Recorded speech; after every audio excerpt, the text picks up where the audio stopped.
Assalamualaikum warahmatullahi wabarakatuh. Perkenalkan, nama saya Adam Pamungkas dengan NIM 202.004.202.39. Di sini saya akan mempresentasikan tugas akhir dari mata kuliah Manajemen Risiko. Masuk pada slide pertama adalah biodata asesi. Nama Adam Pamungkas, pendidikan SD Negeri 1 Piungan, SMP Negeri 2 Piungan, dan SMA Negeri 2 Banguntapan. Pengalaman saya adalah telah mengikuti workshop audit dan status pendidikan saat ini mahasiswa S1 akuntansi di Universitas Muhammadiyah Yogyakarta. Baik, untuk selanjutnya perusahaan yang saya kaji adalah perusahaan konstruksi dengan nama PT Satria Alam Jaya. PT Satria Alam Jaya adalah perusahaan pengembang perumahan yang beroperasi di Indonesia sejak tahun 2005. Perusahaan ini telah berdiri selama 18 tahun dan berlokasi di Sentani, Jayapura.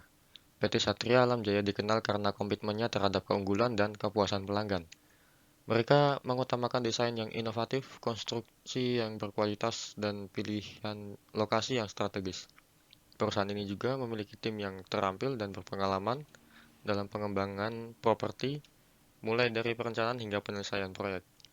PT Satria Alam Jaya terus berupaya untuk memberikan lingkungan hunian yang nyaman dan berkualitas. Visi misi PT Satria Alam Jaya. Visinya adalah menjadi pengembang perumahan terkemuka di Indonesia dengan reputasi yang tak tertandingi dalam hal kualitas, inovasi, keselamatan, dan kepuasan pelanggan. Misinya yang pertama adalah menghadirkan hunian berkualitas tinggi yang memenuhi kebutuhan dan harapan pelanggan. Yang kedua, membangun rumah yang inovatif, fungsional, dan ramah lingkungan. Yang ketiga, menyediakan pilihan lokasi strategis yang memberikan akses mudah ke fasilitas umum dan area perkotaan. Yang keempat, menerapkan standar konstruksi yang ketat dan menggunakan material berkualitas demi memastikan ketahanan dan keamanan bangunan. Yang kelima, menyediakan pelayanan yang profesional, transparan, responsif kepada pelanggan. Yang keenam, menjamin kualitas SDM dan keselamatan pekerja konstruksi sesuai standar. Bagian struktur organisasi PT Satria Alam Jaya. Struktur organisasi PT Satria Alam Jaya di sini adalah yang pertama direktur utama, yang kedua direktur keuangan, yang ketiga sekretaris, dan yang keempat pemantau lapangan. Untuk selanjutnya adalah identifikasi risiko.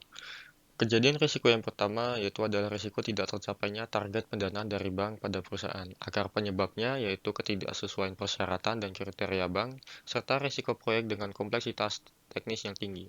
Indikatornya yaitu adalah kurangnya jaminan yang memadai dan laporan progres proyek terlambat untuk memenuhi persyaratan dan kriteria pencairan. Kejadian risiko yang kedua adalah keterlambatan dalam penyelesaian proyek dari estimasi. Akar penyebabnya yaitu adalah cuaca buruk, kegagalan peralatan, dan masalah pelaksanaan eksekusi proyek konstruksi. Indikatornya bisa karena umur peralatan yang tua, perawatan dan pemeliharaan peralatan kurang, serta koordinasi pekerja yang buruk. Untuk kejadian risiko yang ketiga adalah keterbatasan SDM. Akar penyebabnya di sini adalah kekurangan tenaga kerja terampil dan masalah dalam merekrut dan mempertahankan pekerja yang diperlukan untuk proyek. Indikatornya kesulitan merekrut tenaga kerja terampil, kemudian ada kenaikan upah dan biaya tenaga kerja, kemudian peningkatan tingkat kesalahan pekerja oleh pekerja, dan pekerja yang kurang memahami penggunaan peralatan tertentu. Untuk kejadian risiko yang keempat, itu adalah adanya risiko kecelakaan kerja. Akar penyebabnya bisa karena pekerja yang kurang kesadaran atas keselamatan kerja serta kesalahan manusia. Indikatornya yaitu kurangnya pengalaman atau pemahaman pekerja dalam menggunakan peralatan tertentu dan ketidakpatuhan dengan SOP. Kejadian yang kelima terjadinya pembengkakan biaya dari estimasi biaya yang diperkirakan. Akar penyebabnya bisa karena perubahan desain dari pelanggan serta pemilihan vendor bahan baku yang kurang tepat. Indikatornya adalah kesalahan komunikasi dan koordinasi desain dengan pelanggan dan kualitas bahan baku yang tidak sesuai. Faktor positif. Untuk kejadian risiko pertama yaitu tidak tercapainya sasaran pendanaan bank pada perusahaan, faktor positifnya yaitu perusahaan telah melakukan pembayaran pinjaman bank secara tepat waktu. Dampak kualitatifnya, bank tidak dapat memberikan pinjaman untuk modal proyek konstruksi, dan juga keterlambatan pendanaan dari bank menyebabkan proyek macet. Untuk kejadian risiko yang kedua adalah keterlambatan dalam penyelesaian proyek dari estimasi. Faktor positifnya, perusahaan telah melakukan perencanaan jadwal proyek dengan menggunakan critical path method. Dampak kualitatifnya adalah ketidakpuasan pelanggan, kepercayaan dan reputasi terganggu, dan menggunakan rencana proyek selanjutnya. mengganggu rencana proyek selanjutnya. Untuk kejadian risiko yang ketiga adalah keterbatasan SDM. Faktor positif yang telah dilakukan perusahaan adalah mendorong kolaborasi tim, berbagi pengetahuan, dan bekerja secara lebih efektif. Untuk dampak kualitatifnya, yaitu kualitas pekerjaan menurun dan ketegangan dan konflik tim atas keterbatasan pekerja dengan beban tanggung jawab yang tidak merata. Untuk kejadian risiko yang keempat adalah adanya risiko kecelakaan kerja. Pada faktor positif yang telah dilakukan perusahaan adalah telah menyediakan APD atau alat pelindung diri. Dampak kualitatifnya bisa adanya biaya tambahan bagi pekerja yang kecelakaan serta cedera atau kehilangan nyawa pekerja. Untuk kejadian risiko yang kelima adalah terjadinya pembengkakan biaya dari estimasi yang telah diperkirakan. Faktor positifnya, perusahaan telah mengatur seluruh anggaran serta jadwal proyek. Dampak kualitatifnya, pengurangan kualitas dan atau fitur proyek, serta penurunan keuntungan dan gangguan pada proyek lain atas alokasi biaya dari pembengkakan biaya tersebut. Risiko inheren. Untuk kejadian risiko yang pertama, yaitu tidak tercapainya sasaran pendanaan pada bank perusahaan, memiliki kemungkinan yang cukup sedang dan dampaknya yang sangat berat, dengan skor mencapai 15 poin, sehingga memiliki tingkat risiko yang sangat ekstrim. Untuk kejadian yang kedua adalah keterlambatan dalam penyelesaian proyek dari estimasi. Kemungkinan terjadi risiko ini adalah sedang dan dampaknya juga sedang, sehingga memiliki skor risiko mencapai 9 poin, hingga memiliki tingkat risiko yang tinggi. Untuk kejadian risiko yang ketiga adalah keterbatasan SDM. Kemungkinan dari risiko ini adalah kecil dan dampaknya sedang, sehingga memiliki skor 6 dan tingkat risiko akhirnya adalah medium risk atau sedang. Untuk kejadian risiko yang keempat adalah adanya risiko kecelakaan kerja.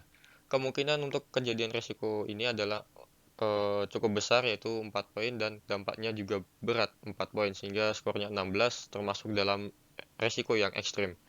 Kemudian risiko terjadinya pembengkakan biaya dari estimasi yang telah diperkirakan ini memiliki kemungkinan yang cukup sering atau besar, sehingga dampaknya juga sedang, dengan memiliki skor 12 poin dengan tingkat risiko yaitu high risk atau tinggi.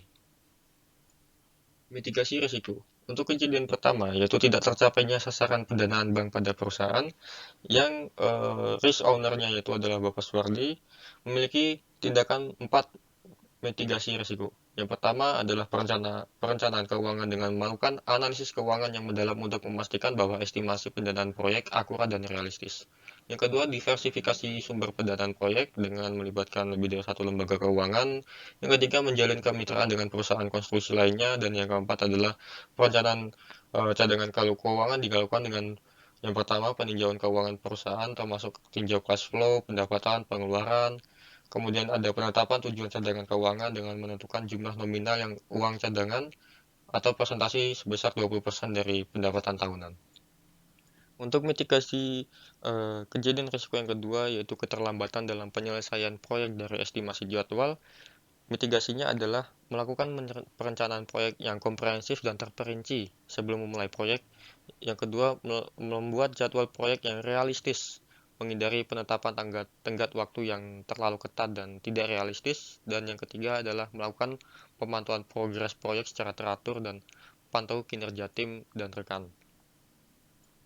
Untuk mitigasi kejadian risiko yang ketiga, yaitu keterbatasan SDM, langkahnya yang pertama memastikan jumlah dan jenis keterampilan yang diperlukan untuk menyelesaikan proyek atau menjalankan operasi perusahaan. Yang kedua, identifikasi kebutuhan pengembangan keterampilan dan pengetahuan dan menyediakan pelatihan yang relevan. Untuk kejadian risiko keempat adalah adanya risiko kecelakaan kerja. Mitigasinya adalah penerapan kebijakan dan prosedur keselamatan seperti penggunaan helm, sepatu, sarung tangan, dan pelindung mata. Yang kedua, pelatihan keselamatan kerja. Yang ketiga, inspeksi rutin potensi bahaya dan risiko. Dan yang keempat, pengawasan dan pengendalian untuk memastikan kepatuhan terhadap kebijakan keselamatan. Untuk mitigasi kejadian risiko yang kelima, yaitu terjadinya pembengkakan biaya dari estimasi yang telah diperkirakan, adalah langkah yang pertama, peninjauan perencanaan proyek termasuk bahan, tenaga kerja, peralatan, dan subkontraktor yang diperlukan. Yang kedua, tinjau risiko-risiko yang mungkin terjadi seperti perubahan desain, kondisi tanah yang tidak terduga, keterlambatan pengiriman material, atau masalah perizinan. Untuk yang ketiga, langkahnya adalah menerapkan sistem pelaporan yang memadai untuk melacak pengeluaran proyek, membandingkan dengan anggaran awal dan mengidentifikasi perbedaan dengan yang signifikan. Lalu selanjutnya adalah ada resiko residual. Untuk kejadian yang pertama, resiko tidak tercapainya sasaran pendanaan bank pada perusahaan memiliki menjadi kemungkinannya berkurang menjadi 2 skornya atau kecil, kemudian dampaknya juga menjadi kecil, sehingga skornya menjadi 4 dengan tingkat risiko yaitu sedang, medium risk. Untuk kejadian risiko yang kedua, yaitu adalah keterlambatan dalam penyelesaian proyek dari estimasi. Setelah dilakukan analisis risiko residual memiliki probabilitas nilai kecil dan dampaknya juga kecil sebesar 2 sehingga memiliki skornya menjadi total 2 sehingga tingkat risikonya adalah low risk. Untuk kejadian risiko yang ketiga adalah keterbatasan SDM. Probabilitasnya menjadi 1 ya, atau kecil, sangat kecil, dan dampaknya juga skornya 2 atau kecil sehingga skornya menjadi total 2 dengan tingkat risiko adalah low risk. Untuk kejadian risiko yang keempat adalah risiko kecelakaan kerja.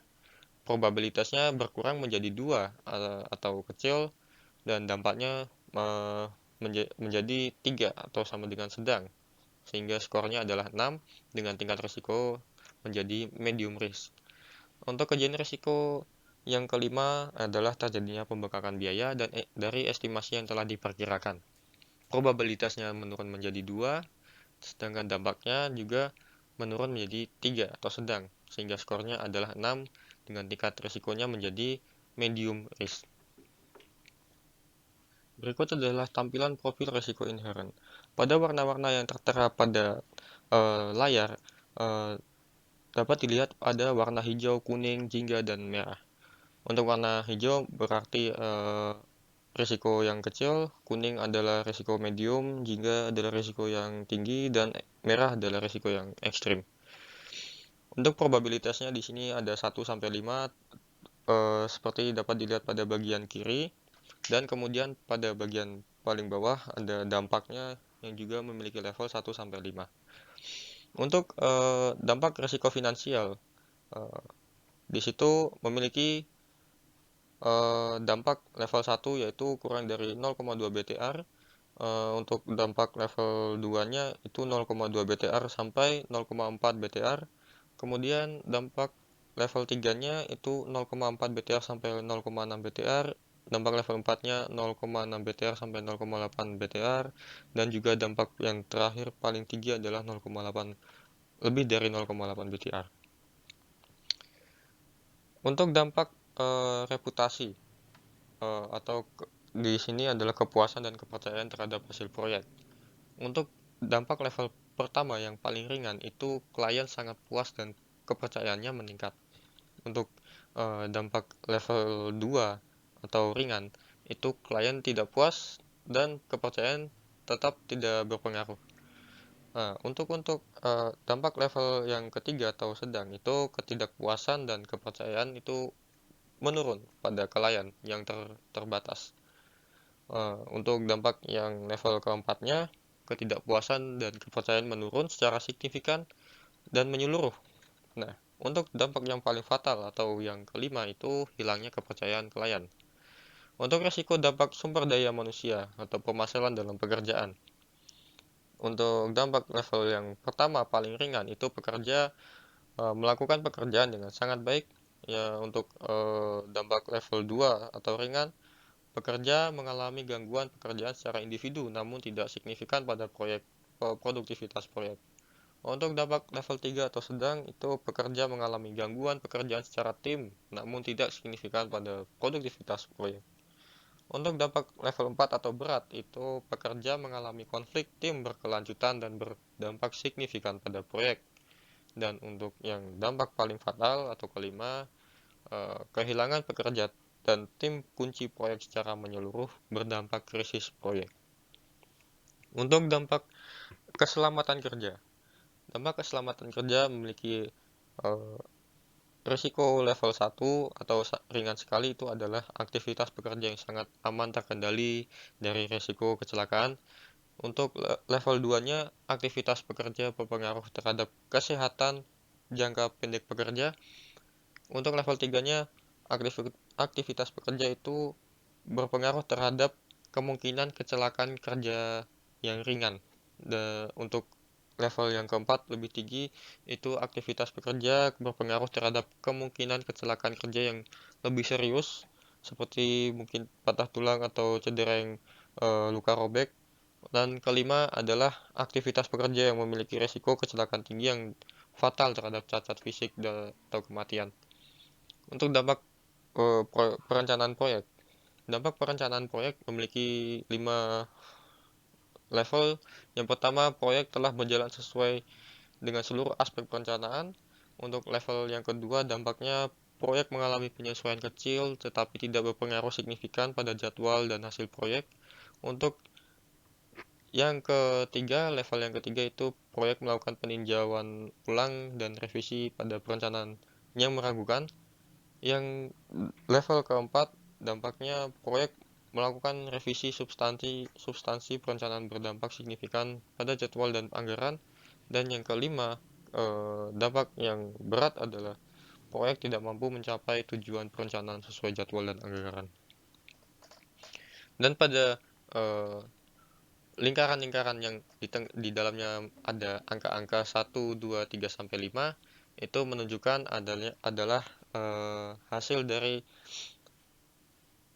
kemungkinan dan dampak dari risiko inherent yang telah dianalisis sebelumnya dari tabel risiko inherent. Maka sesuai pada tabel tersebut, pada lingkaran nomor 1 menunjukkan nilai 3 probabilitasnya dan nilai 5 untuk dampaknya. Dan juga selanjutnya lingkaran nomor 2 menunjukkan probabilitas yaitu sebesar 3 atau sedang, dan dampaknya juga berdampak sedang atau bernilai 3, sehingga berpotongan pada warna jingga atau high risk, dan juga seterusnya pada lingkaran nomor 3, 4, dan 5.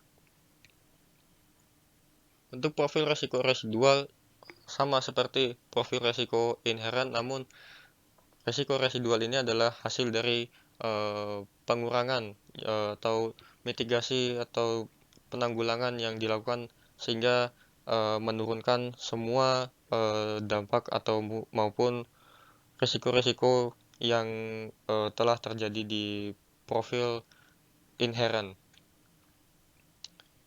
Untuk lingkaran nomor 1 atau kejadian risiko nomor 1, itu telah terjadi penurunan probabilitas dan juga dampaknya menjadi 2. Probabilitasnya poinnya menjadi 2 atau kecil, dan dampaknya juga menjadi poinnya 2 atau ringan, sehingga berpotongan pada warna kuning. Untuk kejadian risiko yang di lingkaran nomor 2 juga menunjukkan bahwa adanya penurunan signifikan, yaitu nilai probabilitas 1 atau sangat kecil, dan juga dampaknya menjadi nilainya 2 atau ringan, sehingga termasuk dalam kolom warna hijau atau risiko yang rendah. Kemudian ke lingkaran nomor 3 atau kejadian risiko nomor 3 juga sama seperti risiko nomor 2 persis, yaitu probabilitasnya turun menjadi 1, sangat kecil, dan juga dampaknya turun menjadi 2 atau ringan dari sebelumnya risiko inherent yang lebih tinggi. Kemudian juga lingkaran nomor 4 atau kejadian risiko nomor 4 serta kejadian risiko nomor 5 atau lingkaran nomor 5 memiliki pengertian yang sama juga. Selanjutnya di sini tertera tampilan risk appetite. Untuk risk appetite adalah hasil dari penggabungan seluruh analisis diagram dari risk inherent dan risk residual, sehingga diperoleh pada tabel paling kiri atas seperti berikut. Untuk level extreme high itu ada risk inherent yang di risk ID nomor 1 dan risk ID nomor 4. Terdapat dua inherent risk pada level ekstrim.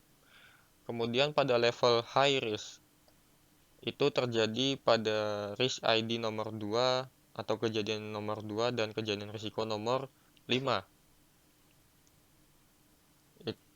Kesimpulan. Yang pertama, risiko inherent pada aktivitas produktivitas proyek PT Satria Alam Jaya harus diidentifikasi sedini mungkin dan dibuatkan risk register. Untuk yang kedua, identifikasi risiko inherent bertujuan untuk menganalisis dan juga mengevaluasi yang dipakai sebagai basis dalam penentuan mitigasi risiko. Untuk yang ketiga, setelah dilakukan risiko mitigasi terhadap risiko inherent, diharapkan dapat menekan seminimal mungkin risiko residual. Yang keempat, aktivitas tersebut jika dilakukan secara keseluruhan dapat melindungi nilai bahkan memberikan nilai tambah dalam mencapai visi misi organisasi. Sekian untuk presentasi dari